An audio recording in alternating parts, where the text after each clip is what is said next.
የብልጽግናው አገዛዝ በሸዋ አመዛኙ ክፍል ሙሉ በሙሉ የስልክ አገልግሎት አቋርጧል። በወሎ ምዕራባዊ ቀጠናዎች ጠንካራ ውጊያዎች ቀጥለዋል። በጎንደር ቋራ የኢትዮ ሱዳን ኮሪደር ላይ ለ4 ሰዓታት የዘለቀ ውጊያ በፋኖና በአገዛዙ ጦር መካከል ተካሂዷል።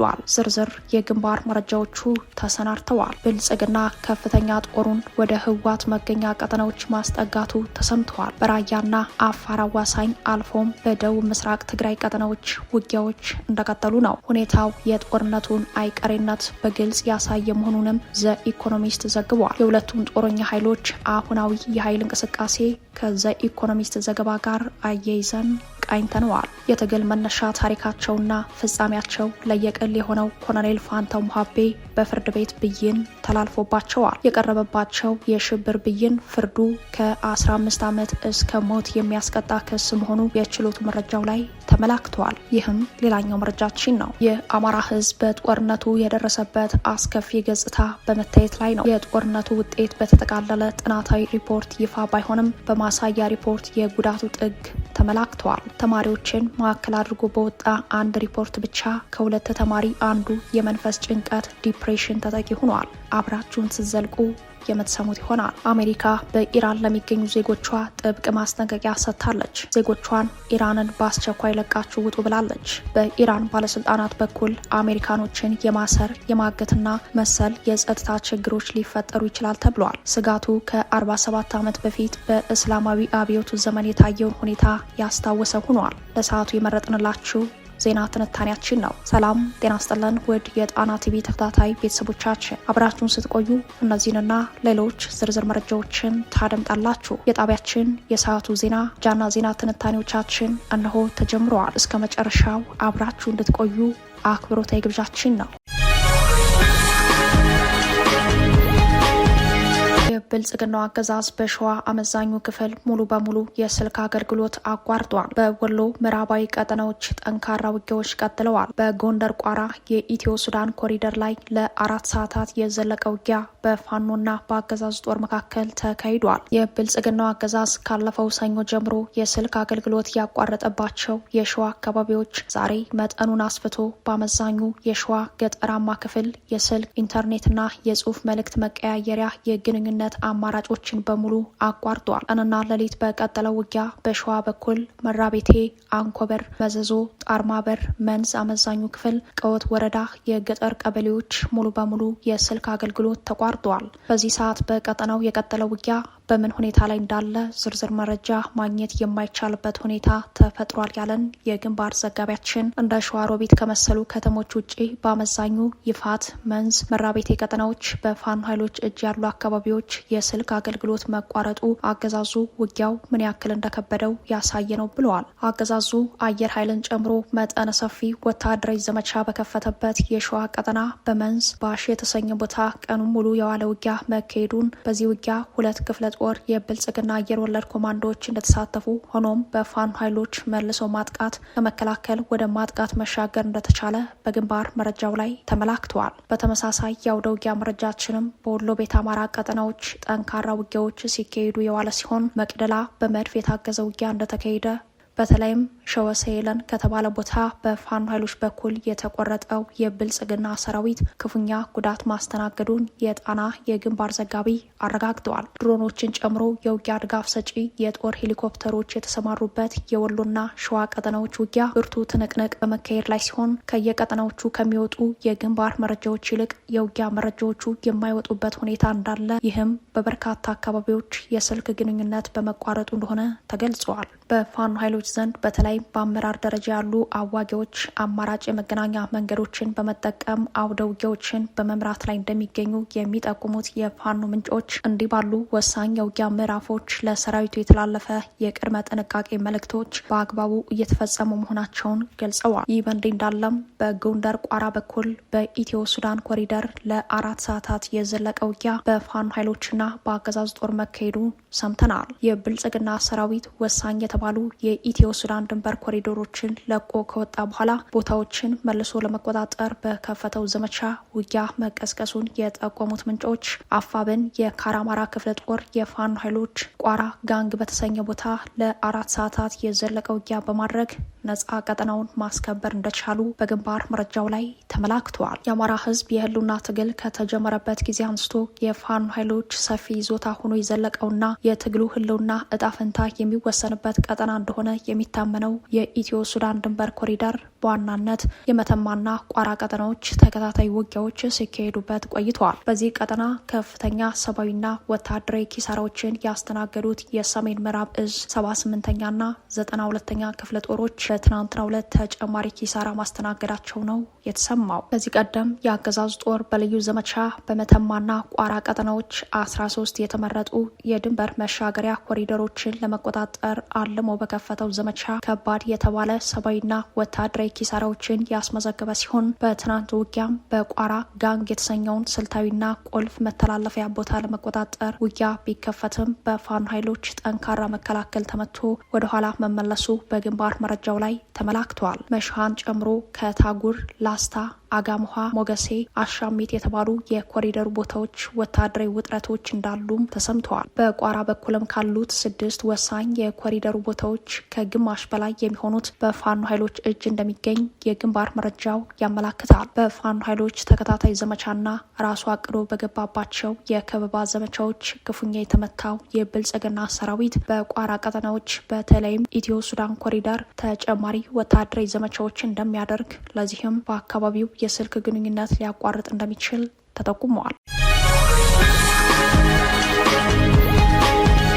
ብልጽግና ከፍተኛ ጦሩን ወደ ህወሓት መገኛ ቀጠናዎች ማስጠጋቱ ተሰምተዋል። በራያና አፋር አዋሳኞች አልፎም በደቡብ ምስራቅ ትግራይ ቀጠናዎች ውጊያዎች እንደቀጠሉ ነው። ሁኔታው የጦርነቱን አይቀሬነት በግልጽ ያሳየ መሆኑንም ዘኢኮኖሚስት ዘግቧል። የጠለምቱን የህወሓት ወታደራዊ ወረራ ተከትሎ የተባበሩት መንግስታት ድርጅት፣ የአፍሪካ ህብረትና የአውሮፓ ህብረት በየፊናቸው ባወጧቸው አስቸኳይ መግለጫዎች ወታደራዊ ውጥረቱ ወደ ግልጽ ጦርነት ከማምራቱ በፊት ልዩነታቸውን በፕሪቶሪያው ስምምነት መሰረት እንዲፈቱ መጠየቃቸው ይታወሳል። ጥያቄውን ተከትሎ ህወሓት ለአፍሪካ ህብረት ኮሚሽን ሊቀመንበር መሐመድ አሊ የሱፍ በጻፈው ደብዳቤ ልዩነቱን በንግግር ለመፍታት ዝግጁ እንደሆነ አቋሙን አስታውቋል። ብልጽግና በበኩሉ የአፍሪካ ህብረት ያቀረበውን የድርድር ጥያቄ እንደማይቀበለው አንድ ባለስልጣን እንደገለጹለት ዘኢኮኖሚስት ዘግቧል።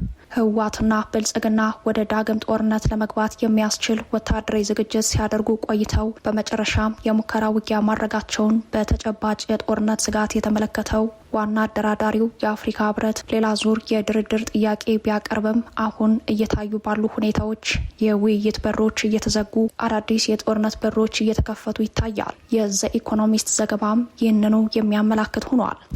ሁለቱም ጦረኛ ኃይሎች ለጦርነቱ ዝግጅት እያደረጉ እንደሚገኝ ተመላክተዋል። በጉዳዩ ላይ ወታደራዊ መረጃውን ያስነበበው ዘኢኮኖሚስት ብልጽግና ከፍተኛ ቁጥር ያለውን የመከላከያ ኃይልና ጦር መሳሪያ ወደ ህወሓት መገኛ ቀጠናዎች ማስጠጋቱን ገልጿል። ዘኢኮኖሚስት የመከላከያ ሰራዊቱ ወደ ትግራይ አዋሳኝ አካባቢዎች ከፍተኛ ቁጥር ያለው ኃይልና ጦር መሳሪያ ማስጠጋቱን ምንጮችን ጠቅሶ ዘግቧል። ዘገባው ከሰሞኑ ህወሓት ተከዜን ተሻግሮ በጠለምት ወታደራዊ ወረራ በመፈጸም ጥቃት መፈጸሙንና ጠለምትን በኃይል ለመቆጣጠር ያደረገው ሙከራ ለዋናው ጦርነት ያለውን ቅድመ ዝግጅት ማሳየቱን ተንትነዋል። ህወሓት ወልቃይትን ለመያዝ የሱዳን ኮሪደር ለመቆጣጠር መዘጋጀቱንም ዘገባው አመላክተዋል። ዘገባው ከሰሞኑ ህወሓት ተከዜን ተሻግሮ በጠለምት ወታደራዊ ወረራ በመፈጸም ጥቃት መፈጸሙንና ጠለምትን በኃይል ለመቆጣጠር ያደረገው ሙከራ ለዋናው ጦርነት ያለውን ቅድመ ዝግጅት ማሳየቱን ተንትኗል። ህወሓት ወልቃይትን ለመያዝ የሱዳን ኮሪደር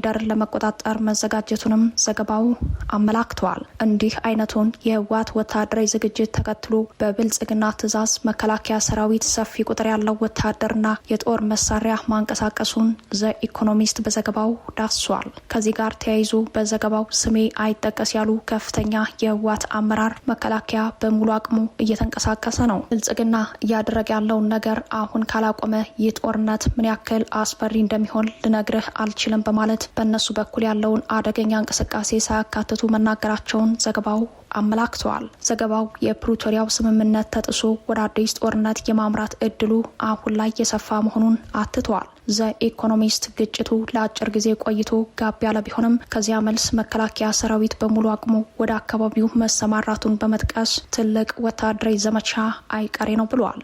ዘ ኢኮኖሚስት በዘገባው ህወሓትና ብልጽግና ለተዘጋጁበት ጦርነት በሱዳን መውጫ ለማግኘት ይፈልጋሉ የሚል ስጋት አለበት ሲልም አስነብቧል። ወታደራዊ ውጥረቱ ገፍቶ የአጭር ጊዜው ግጭት ከመፈጠሩ በፊት የአፍሪካ ህብረት የድርድር ጥረት ሲያደርግ ብልጽግና በውስጥ ጉዳይ ጣልቃ እንዳይገባ አስጠንቅቆታል ብለዋል።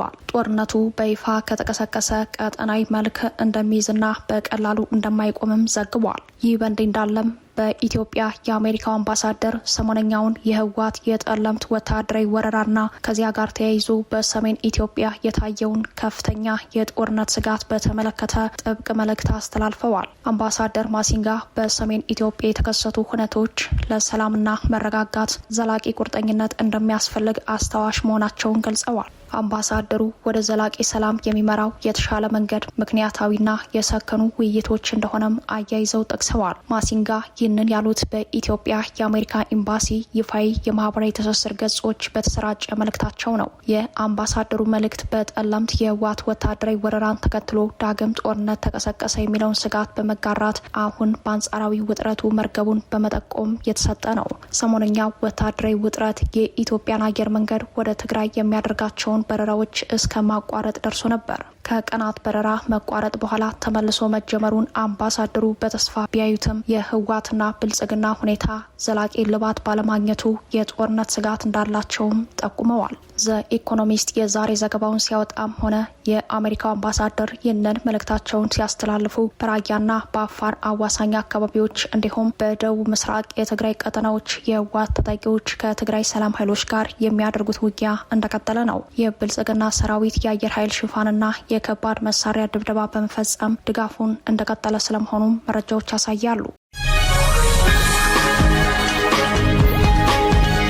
ኮሎኔል ፋንታውን ሙሀቤ በፍርድ ቤት ብይን ተላልፎባቸዋል። የቀረበባቸው የሽብር ብይን ፍርዱ ከ15 ዓመት እስከ ሞት የሚያስቀጣ ክስ መሆኑ የችሎቱ መረጃው ላይ ተመላክተዋል። በቅርቡ ከአማራ ፋኖ የህልውና ትግል በመኮብለል ለአገዛዙ እጅ የሰጡት ኮሎኔል ፋንታውን ሙሀቤ በሽብር ክስ ብይን ተላልፎባቸዋል። ብይኑ የቀረበባቸውን ክስ ይከላከሉ የሚል ሲሆን ኮሎኔሉ ታስረው ይከላከላሉ ወይስ እጅ በሰጡበት ሆነው ክሱን ይከላከላሉ የሚለው ጉዳይ ገና ያልታወቀ መሆኑ ተሰምተዋል። በጉዳዩ ላይ የወጣው የችሎት መረጃው እንደሚያሳየው የፌዴራል ከፍተኛ ፍርድ ቤት ልደታ አንደኛ የህገ መንግስትና የጸረ ሽብር ወንጀል ችሎት ትናንት በዋለው ችሎት በኮሎኔሉ ላይ ብይን ተላልፈዋል። ኮሎኔል ፋንታውን ሙሀቤ በነ ዶክተር ወንዶሰን አሰፋ ክስ መዝገብ በሌሉበት የሽብር ክስ እንዳለባቸው ያወሱት የችሎቱ ተከታታዮች ይህ ውሳኔ ኮሎኔሉን ከ15 ዓመት እስከ ሞት ሊያስቀጣቸው እንደሚችል ገልጸዋል። በዚህ ክስ እንዲከላከሉ የተበየነባቸው ኮሎኔል ፋንታውን እጅ ከሰጡበት ጊዜ ጀምሮ በአዲስ አበባ በሆቴል እንደሚገኙ የሆቴል ወጪያቸውን በአገዛዙ እንደሚሸፈን ነው መረጃዎች የሚያሳዩት። ኮሎኔሉ የተከሰሱት የብልጽግናው አገዛዝ በአማራ ላይ የዘር ማጥፋት ዓላማ ያለውን ጦርነት መክፈቱን ተከትሎ በህልውና ትግል ነፍጥ አንስተው በትጥቅ ሲታገሉ አገዛዙ ህገ መንግስቱን በኃይል ለመናድ በሚል በሽብር ወንጀል በርካታ የአማራ ምሁራንና ታጋዮች ላይ ክስ በመሰረተባቸው ወቅት እንደሆነም ይታወሳል። ኮሎኔል ፋንታውን ጥፋተኛ የተባሉት በነ ዶክተር ወንዶሰን አሰፋ፣ መስከረም አበራ፣ ጋዜጠኛ ጎበዜ ሲሳይና ጋዜጠኛ ዳዊት በጋሻው በሚጠራው መዝገብ ስር ነው። በክስ መዝገቡ ጋዜጠኛ ገነት አስማማው፣ ዶክተር ሲሳይ አውግቸው፣ የህግ ጠበቃ አለልኝ ምህረቱ፣ ማረጉ ቢያበይንና ዶክተር ገብረ አብ አለሙ በተመሳሳይ የሽብር ወንጀል የቀረበባቸውን የአቃቢ ህግ ማስረጃ እንዲከላከሉ ፍርድ ቤቱ በይኗል። 51 ተከሳሾችን የያዘው መዝገብ 6 ተከሳሾች አቃቢ ህግ ያቀረበባቸውን ማስረጃ መከላከል ሳያስፈልጋቸው በነጻ ተሰናብተዋል። በነ ዶክተር ወንዶሰን አሰፋ መዝገብ ከተከሰሱት መካከል 6 ሰዎች ከ30 ወራት በላይ የግፍ እስር ቆይታ በኋላ በነጻ ሲሰናበቱ ለ2 ሰዎች ብቻ የአንቀጽ መሻሻል ተደርጎላቸዋል። የአማራ ህዝብ በጦርነቱ የደረሰበት አስከፊ ገጽታ በመታየት ላይ ነው። የጦርነት ውጤቱ በተጠቃለለ ጥናታዊ ሪፖርት ይፋ ባይሆንም በማሳያ ሪፖርት የጉዳቱ ጥግ ተመላክተዋል። ተማሪዎችን ማዕከል አድርጎ በወጣ አንድ ሪፖርት ብቻ ከ2 ተማሪ አንዱ የመንፈስ ጭንቀት ዲፕሬሽን ተጠቂ ሆኗል። የዘር ማጥፋት ዓላማ ያለው ጦርነት የታወጀበት የአማራ ህዝብ በህልውና ትግል ላይ መሆኑ ይታወቃል። 3ኛ ዓመቱን በያዘው ጦርነት ብቻ በአማራ ላይ የደረሰው የጦርነት ጠባሳ ገና ተጠቃሎ ሪፖርት ባይደረግም አልፎ አልፎ ለማሳያ ያክል የሚወጡ ሪፖርቶች የጦርነቱን አስከፊ ገጽታዎች ያሳያሉ። በተማረ ኃይል የትውልድ ክፍተት መፈጠሩን ተማሪዎችን ብቻ ማዕከል አድርጎ የወጣ አንድ ጥናት አመላክቷል። ጥናቱ በኢንተርናሽናል ጆርናል ኦፍ ሶሻል ሳይካትሪ ገጽ ላይ ተነቧል። አጥኚዎች ከባህር ዳር፣ ከጎንደርና ከለንደን ስኩል ኦፍ ሃይጂን ኤንድ ትሮፒካል ሜዲሲን ትምህርት ክፍል የተውጣጡ ምሁራን ናቸው። በጥናቱ 3400 ተማሪዎች የተሳተፉ ሲሆን ከነዚህ ውስጥ 48.1 በመቶ የሚሆኑት ከቀጠለው ጦርነት ጋር በተያያዘ ከፍተኛ የሆነ የመንፈስ ጭንቀት፣ ዲፕሬሽን፣ ተስፋ የማጣት ምልክት ታይቶባቸዋል። ጦርነቱ በአጠቃላይ በአማራ ተማሪዎች ላይ ከፍተኛ የስነ ልቦና ቀውስ መፍጠሩ ተመላክቷል። በተለይም በወሎ ቤት አማራ የጉዳት መጠኑ ከፍ ያለ መሆኑ በጥናታዊ ሪፖርቱ ላይ ተብራርተዋል። በጥናቱ መሰረት በሰሜን ወሎ ካሉ የሁለተኛ ደረጃ ትምህርት ቤት ተማሪዎች መካከል ግማሹ የመንፈስ ጭንቀት ዲፕሬሽን ተጠቂ ሆኗል። በበርካታ የትምህርትና ምርምር ጥናት ድረገጾች ላይ ከሰሞኑ እየተዘዋወረ ያለው የትኩረት ሳቢ ጥናት በወሎ ከሁለት የሁለተኛ ደረጃ ተማሪዎች አንዱ በተደራራቢ ጦርነት ተጽዕኖ ምክንያት በመንፈስ ጭንቀት ዲፕሬሽን የተጠቃ መሆኑን በማሳያነት ተጠቅሷል። ሰሜን ወሎ የቀደመው የህወሓት ጦርነት መግቢያ ከሆኑት የአማራ ግዛቶች አንዱ ከመሆኑ አንጻር ከአሁኑ ጦርነት ጋር ተጨምሮ ጉዳቱ ከፍተኛ መሆኑን ጥናቱ አመላክቷል። የተማሪዎቹ የስነ አእምሮ ሁኔታ ከውጤት መቀነስ ጋር በቀጥታ ተገናኝተዋል። በተለይም ሴት ተማሪዎች ላይ የመንፈስ ጭንቀቱ በጉልህ ታይተዋል። ሴቶች በጦርነቱ የተነሳ ለጾታዊ ጥቃት መጋለጣቸውንና በቤተሰብ ከፍተኛ ኃላፊነትን በመሸከማቸው የችግሩ ቀዳሚ ሰለባ መሆናቸውን ጥናቱ አትቷል። ከዚህ አውድ ጋር በተያያዘ ቢቢሲ በቅርቡ ባወጣው ዘገባ ከ2700 በላይ ሴቶች በአገዛዙ ወታደሮች ተደፍረው በአስከፊ ሰቆቃ ውስጥ መሆናቸውን ማጋለጡ ይታወሳል። ይህኛው ጥናት የአገዛዙን የጦር ወንጀል ገጽታ በይፋ ባይገልጽም አገዛዙ በከፈተው ጦርነት ምክንያት በተማሪዎችና በሴቶች ላይ የደረሰውን መከራ አጋልጧል። ከቤተሰብ ርቀው የሁለተኛ ደረጃ ትምህርታቸውን የሚከታተሉ ታዳጊዎች ቤተሰብ አቅራቢያ ካሉ በ10 በመቶ ለአእምሮ ጭንቀት ተጋልጠዋል። በጦርነቱ እናት፣ እህት ስትደፈር፣ ጓደኛ፣ የቅርብ ዘመድ፣ የቤተሰብ አባል በአሰቃቂ ሁኔታ ሲገደል የተመለከቱ ደግሞ ጦርነትን በቀጥታ ካልተመለከተ በ3.5 እጥፍ በጭንቀቱ ተጠቂ ሆነዋል። እነዚህ ተማሪዎች በተለይም በሰሜን ወሎ ያሉ ተማሪዎች ወደ ትምህርት ገበታ ከተመለሱ ሙያዊ የስነ ልቦና እገዛ እንደሚያስፈልጋቸው ጥናቱ ጠቁሟል። ተማሪዎች ከጦርነቱ ጋር ተያይዞ በአልኮልና ጫት ሱስ የመያዝ እድላቸው መስፋቱንና በቀጣይ ከባድ የትውልድ ክፍተት ሊፈጠር እንደሚችል ጥናቱ ስጋቱን አመላክተዋል። አሜሪካ በኢራን ለሚገኙ ዜጎች ጥብቅ ማስጠንቀቂያ ሰጥታለች። ዜጎቿን ኢራንን በአስቸኳይ ለቃችሁ ውጡ ብላለች። በኢራን ባለስልጣናት በኩል አሜሪካኖችን የማሰር የማገትና መሰል የጸጥታ ችግሮች ሊፈጠሩ ይችላል ተብሏል። ስጋቱ ከ47 ዓመት በፊት በእስላማዊ አብዮቱ ዘመን የታየውን ሁኔታ ያስታወሰ ሆኗል። የአሜሪካ ልዩ ልዑክ ስቲቭ ዊትኮፍና የኢራን የውጭ ጉዳይ ሚኒስተር አባስ አራግቺ በኦማን ድርድር እያደረጉ ባለበት በዚህ ሰዓት የአሜሪካ ስቴት ዲፓርትመንት ኢራንን የተመለከተ ከፍተኛ ማስጠንቀቂያ ወጥቷል። ማስጠንቀቂያው በኢራን የሚገኙ አሜሪካውያን ሁለተኛ ዜግነት ያላቸው ጭምር በአፋጣኝ ኢራንን ለቀው እንዲወጡ ይጠይቃል። በኢራን የአሜሪካ ቨርቹዋል ኤምባሲው ጭምር በጉዳዩ ላይ በወጣው አስቸኳይ ማስጠንቀቂያ አሜሪካኖች ከኢራን ለቃችሁ ውጡ፣ ካልሆነ ለመታሰር ተዘጋጁ ብሏል። ኤምባሲው ድርድሩን ተከትሎ በኢራን ባለስልጣናት በኩል አሜሪካኖችን የማሰር የማገትና መሰል የጸጥታ ችግሮች ሊፈጠሩ ይችላሉ ብሏል። ኤምባሲውና የውጭ ጉዳይ በወጡት የተናጠል ማስጠንቀቂያ በኢራን ያሉ አሜሪካውያን ያለ አሜሪካ መንግስት ድጋፍ ከኢራን ለቀው የሚወጡበትን መንገድ እንዲያመቻቹ ነው ያስጠነቀቁት። በአየር አማራጭ ከጠፋ በአርሜኒያ ወይም በቱርክ ኢራን ድንበር በኩል አሜሪካውያኑ ኢራንን ለቀው እንዲወጡ ታዘዋል። አሜሪካውያን በአዘርባጃን ድንበር በኩል ከኢራን መውጣት ግን አደገኛ መሆኑን በማስጠንቀቂያው ላይ ተመላክተዋል። የአሜሪካው ፕሬዝዳንት ዶናልድ ትራምፕ ትናንት በድጋሚ በኢራን ላይ ሌላ ዙር ማስጠንቀቂያ ካሰሙ በኋላ የወጣ መሆኑ የመልእክቱን አስቸኳይነት ያሳየ ሆኗል። ከ47 ዓመታት በፊት እንደ አውሮፓውያኑ የዘመን ቀመር በ1979 በኢራን እስላማዊ አብዮቱ ሲፈነዳ የአሜሪካን ኤምባሲ የተቆጣጠሩት አመፀኛ ተማሪዎች የኤምባሲውን ሰራተኞች ማገታቸው፣ በሀገሪቱ የሚኖሩ የአሜሪካ ዜጎችንም ማንገላታታቸው ይታወሳል። እስላማዊ አብዮቱን የመሩት የያኔው ወጣቶች አሁን በተለያየ የስልጣን ደረጃ ላይ የሚገኙ ሲሆን ስርዓቱን ለመጠበቅ በሚል ከአሜሪካ እየደረሰባቸው ያለውን ጫና ለመቋቋም ምናልባትም አሜሪካኖችን የማሰር የማገትና መሰል የጸጥታ ችግሮች ሊፈጠሩ ይችላል ተብሏል። ይህንን ስጋቱን ያጋራው የአሜሪካ መንግስት ዜጎች ኢራንን ጥለው እንዲወጡ መልእክት እያስተላለፈ ባለበት በዚህ ጊዜ ኢራን በበኩሏ ለፍትሐዊ ድርድርም ለጦርነትም ዝግጁ ነኝ ብላለች። የአቶ ግርማ ዋቂ ሹመት ላይ ማስተባበያ ተሰጥቷል። በኢትዮጵያ አየር መንገድ በነበራቸው የዋና ስራ አስፈጻሚነት አመራር የረጅም ጊዜ የስኬት ልምድን ያካበቱት አቶ ግርማ ዋቂ በቅርቡ ዋና ስራ አስፈጻሚውን ያሰናበተው የኡጋንዳን አየር መንገድ ዋና ስራ አስፈጻሚ ሆነው ተሹመዋል በሚል ሲሰራጩ በነበሩት ሰሞነኛ መረጃዎች ዙሪያ ምላሽ ተሰጥቷል። አቶ ግርማ ዋቂ መሾማቸውን በተመለከተ በተለያዩ ማህበራዊ ሚዲያዎች ከተሰራጨው መረጃ በተጨማሪ የኡጋንዳው የወጣቶችና ህጻናት ጉዳዮች ሚኒስተር አቶ ግርማ ዋቂ በሀገሪቱ ፕሬዝዳንት ዩዌሪ ሙሴቪኒ በኩል የኡጋንዳ አየር መንገድ ዋና ስራ አስፈጻሚ ተደርገው እንደሾሙ በመግለጽ በማህበራዊ ትስስር ገጻቸው ላይ ያጋሩበት ሁኔታም ነበር። ይሁንና በትናንትናው ዕለት የኡጋንዳ ፕሬዝዳንታዊ ጽህፈት የሹመቱ መረጃ ትክክል አለመሆኑን በመግለጽ አጥብቆ ያስተባበለበት ሁኔታ ታይተዋል። አቶ ግርማ ዋቂ ከኡጋንዳው ፕሬዝዳንት ዩዌሪ ሙሴቪኒና ሌሎች የሀገሪቱ ባለስልጣናት ጋር ተገናኝተው የመከሩ መሆኑን የሚያመላክቱ በፎቶግራፍ የተደገፉ መረጃዎች ተሰራጭተዋል። ሆኖም የቢቢሲ